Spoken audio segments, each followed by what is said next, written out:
Hi, this is Michael Orrell from MobileBurn.com, and today I have with me the Samsung Acclaim for US Cellular. It's a new Android 2.1 powered smartphone. It's available for $99.95 with a 2-year contract. So let's open up the box and see what's inside. Here is the Acclaim itself. You can see the 4-row QWERTY keyboard. See what comes in the box.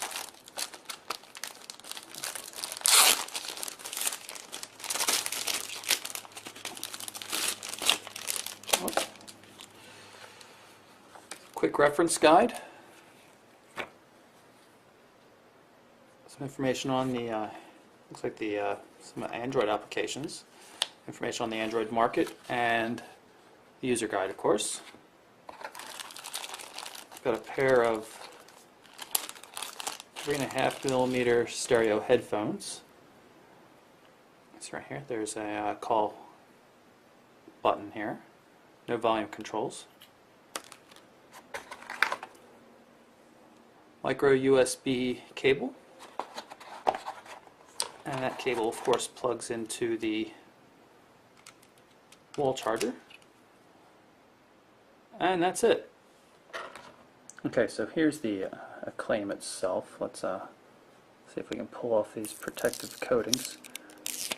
This is very much a Samsung Moment-derived device. It's a little bit different in appearance, but in terms of specs and capability, it's very similar. The official name is the SCHR880, but it's a pretty hefty device. It's about 130 grams and solid 15.2 millimeters thick. Let's take a look at the controls. You can see a lanyard loop fixing point here on the corner. Up and down volume, and then a covered micro SD memory card slot. You can see there's a 4 gig card in there already. On the back's where you see the 3 megapixel camera with the LED flash. The speaker grill down here. It's raised a little bit so as to keep the phone from sitting completely flat on a table, so you can still hear the speaker. On the right hand edge we've got the micro USB port and the camera shutter button. Up top, 3.5mm headphone jack and the power button, and not too much to see other than the microphone hole on the bottom. If we slide the phone open, you can see the full 4-row QWERTY keyboard. Dedicated buttons for navigation here, which is nice. You can see the gray patch over here, so it's probably meant for gaming, just to make it easy to see which keys are used by the controllers. 3.2-inch diagonal half VGA screen, so that's 320 by 480. Touch-sensitive menu, back, search, and home buttons, and then we have looks like an optical trackpad controller here. Once we power it up, we'll know for sure. So let's activate the device here. So we're going to take a look around. Appears to be only 3 home screen panels. So here's the main menu. You can see there's a Facebook application, MySpace, and TwiDroid is preloaded, although the name has since changed. The company was bought out recently. The back button here. Let's take a look at some of the widgets.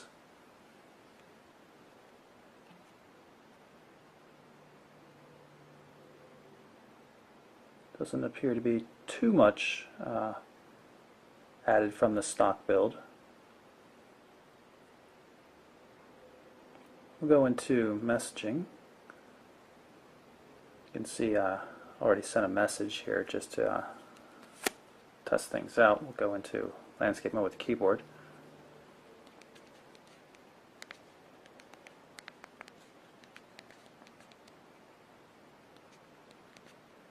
Keyboard seems okay. It's not great. Rubber keys. You can tell that the space bar is actually 2 separate keys because there's a soft spot in the middle, but it still seems to click no matter where you hit it.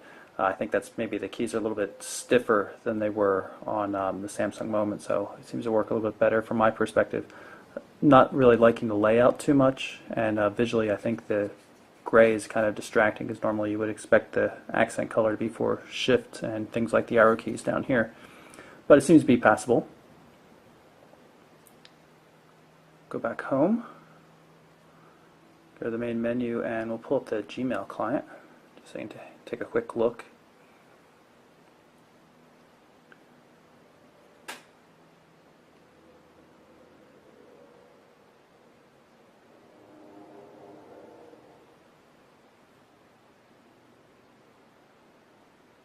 Here's a formatted message test. So you can see the formatting works properly. Mark it as unread and go back out. Let's jump into the browser quickly.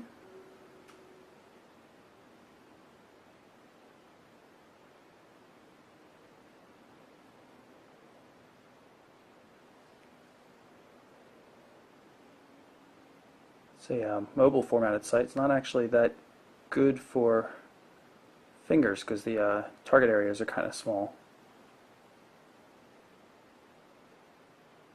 Let's instead go to our own site.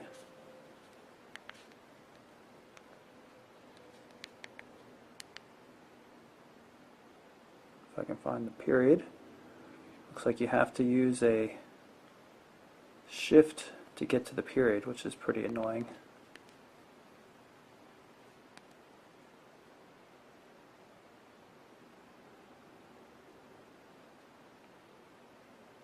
So here's the mobile version of Mobile Burn website. Pull up the full version.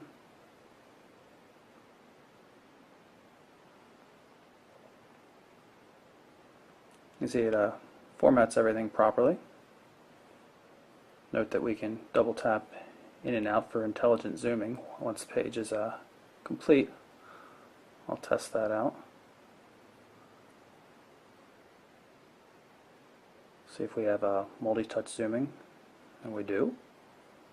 Let's try that double tap. It's taking a while for the page to finish up.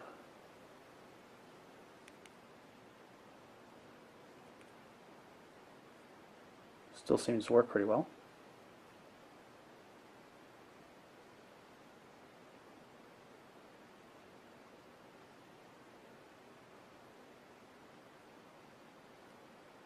You can get to your bookmarks by tapping there. You can quickly add bookmarks.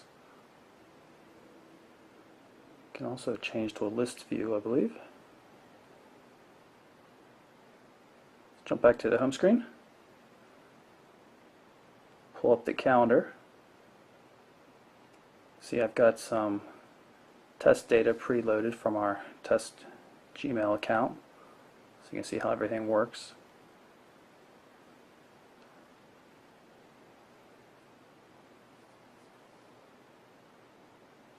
Nice week view.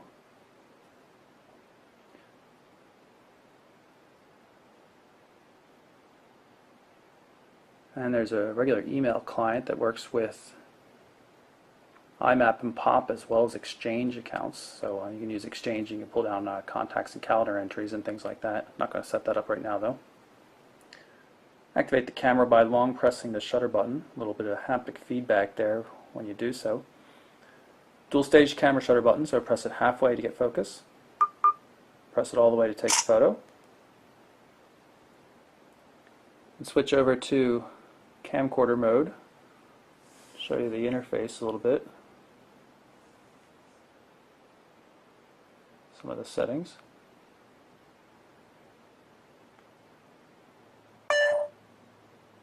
We're now recording a video clip. Move around a bit and then end the video clip. We'll tap up here to go take a look at some of the things we just shot.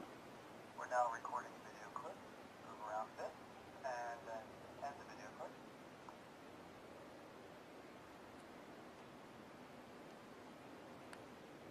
See if I can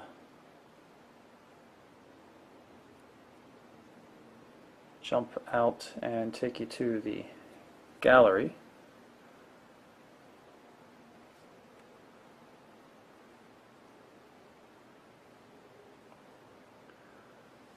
Let's do camera pictures. No swiping here, just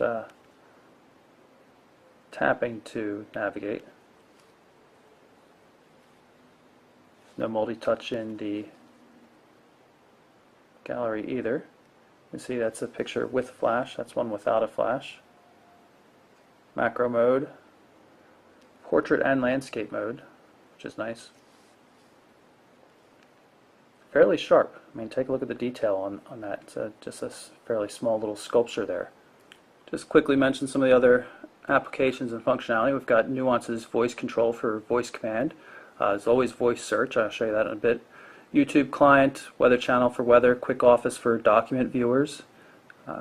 Google Talk appears to be the only instant messaging pre-installed on this. There are third-party applications though. Of course, you've got Google Maps, Gmail, the Android Market.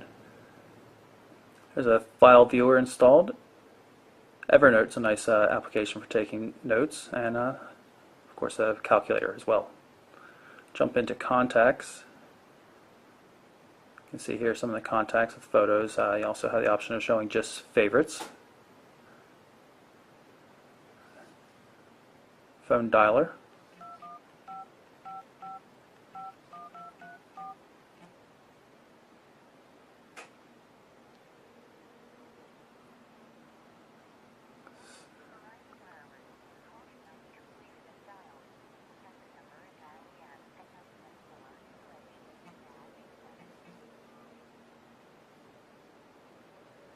You notice there's no support for live wallpapers, the animated wallpapers. There are some nice wallpapers pre-installed though.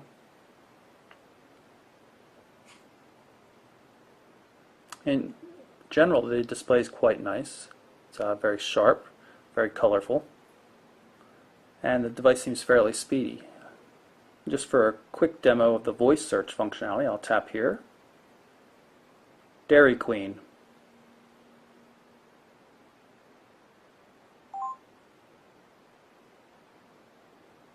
And I'll pull up with Dairy Queen in the search results.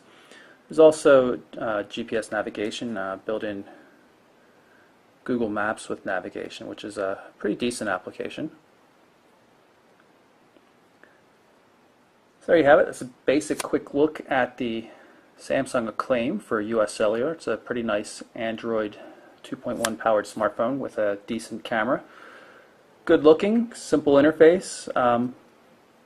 Overall, not too bad for $99.95 with a 2-year contract. So again, the Samsung R880 Acclaim. I'm Michael Orrell for MobileBurn.com and AndroidAuthority.com.